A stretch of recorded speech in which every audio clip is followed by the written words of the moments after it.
সানডেতে বাড়িতেই আমি তৈরি করে নিয়েছিলাম চিকেন বিরিয়ানি।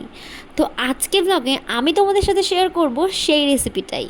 এখন চিকেন বিরিয়ানি মোটামুটি সবাই তৈরি করতে জানে, তাও আমি নিজের মতো করে কিভাবে তৈরি করলাম সেটাই শেয়ার করছি তোমাদের সাথে। So hey everyone, welcome back to another mini blog. তো বিরিয়ানি বানানোর জন্য প্রথমেই আমি বিরিয়ানির চালটাকে ভীষণ ভালো করে ধুয়ে নিয়েছিলাম আর ভিজিয়ে রেখেছিলাম প্রায় 1.5 ঘন্টা মতো। আর এখানে আমি নিয়ে নিয়েছিলাম আলু, আর আলুর সাথে আমি অ্যাড করে নিয়েছিলাম পরিমাণ মতো নুন আর হলুদ গুঁড়ো। এরপর আমি আলুগুলোকে প্রেশার কুকারে 2টো সিটি দিয়ে নিয়েছিলাম, আর যতক্ষণ আলুগুলো সেদ্ধ হচ্ছিলো ততক্ষণ আমি রেডি করে নিয়েছিলাম ভাতের জলটাকে। আর জলে আমি অ্যাড করেছিলাম গোটা গরম মশলা আর পরিমাণ মতো নুন।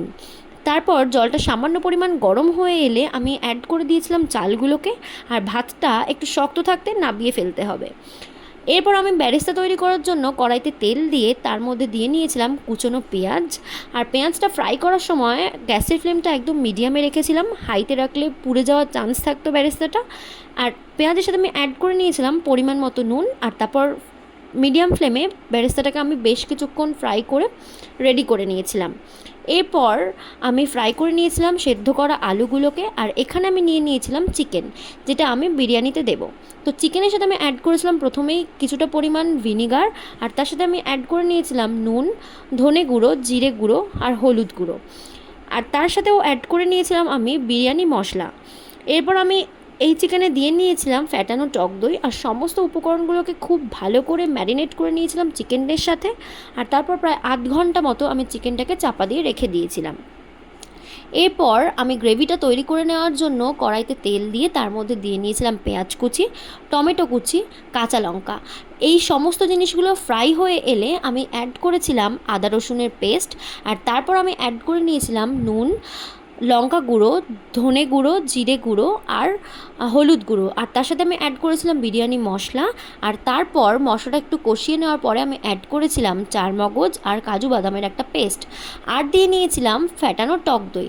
তারপর সমস্ত মশলাকে ভীষণ ভালোভাবে কষিয়ে নিয়েছিলাম, আর তারপর আমি অ্যাড করে দিয়েছিলাম ম্যারিনেট করা চিকেনটা অ্যাড করার পর আমি একদম সামান্য পরিমাণ জল দিয়ে চিকেনটাকে খুব ভালো করে কষিয়ে নিয়েছিলাম। যতক্ষণ না চিকেন থেকে তেল ছেড়ে আসছে ততক্ষণ খুব ভালোভাবে চিকেনটাকে কষিয়ে নিতে হবে। আর চিকেনটা কষানো হয়ে গেলে সামান্য পরিমাণে জল দিয়ে চিকেনের গ্রেভিটাকে রেডি করে নিতে হবে। আর এরপর আমি যে হাঁড়িতে আমার রাইসটাকে স্টিমে দেবো, তো সেই হাঁড়িটার মধ্যে আমি ভালোভাবে ঘি মাখিয়ে নিয়েছিলাম। আর তারপর আমি দিয়ে নিয়েছিলাম ভাত লেয়ারিং করার জন্য, আর ভাতের ওপর থেকে দিয়ে নিয়েছিলাম আমি আমার করে রাখা বেরেস্তাটা। আর বেরেস্তার ওপরে দিয়ে নিয়েছিলাম আলু, আর চিকেন দিয়ে আমি পুরো ভাতটাকে সুন্দর করে ডেকোরেশন করে নিয়েছিলাম। আর তারপর আমি দিয়ে নিয়েছিলাম ওর ওপর থেকেই গোলাপ জল, কেওড়া জল আর মিঠা আতর। আর আমি দিয়ে নিয়েছিলাম এর সাথে বিরিয়ানি মশলা আর ফুড কালারটা আমি দুধের সাথে গুলে নিয়েছিলাম। ফুড কালারটা অ্যাড করার পরে আমি এখানে অ্যাড করে নিয়েছিলাম বেশ কিছুটা পরিমাণে ঘি। আর সমস্ত কিছু দেওয়ার পরে আমি ওপর থেকে আবার একটা ভাতের লেয়ার দিয়ে নিয়েছিলাম, আর তার উপরে ছড়িয়ে দিয়েছিলাম বেরেস্তা। একটু নুনও দিয়ে নিয়েছিলাম, আমার মনে হয়েছিল নুনটা একটু কম হতে পারে। আর তারপর আবার তার ওপর থেকে একটু ফুড কালার দিয়ে হাঁড়ির মুখটা ভীষণ ভালোভাবে বন্ধ করে দিয়েছিলাম। আর এখানে তৈরি হয়ে গেছিলো আমার চিকেন বিরিয়ানি। আর স্টিমে দিয়েছিলাম কিন্তু আমি প্রায় ওই 8 ঘন্টা মতো। আর চিকেন বিরিয়ানির সাথে ছিল চিকেন কষা।